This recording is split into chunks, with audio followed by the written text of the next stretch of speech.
గొప్ప గొప్ప ఇనాములనే ఇచ్చి వేసే నవాబు నన్ను మాత్రం చిన్ని చిన్ని ముద్దులడిగే గురువు.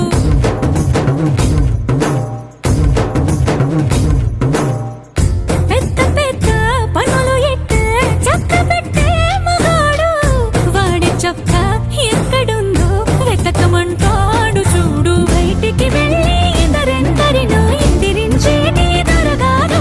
నేనే తనకి ఎదురెళ్ళకుండా బయటికి వెళ్ళరు శ్రీవారు. సోసేకి అగ్గిరవ్వ మదిరి ఉంటాడు.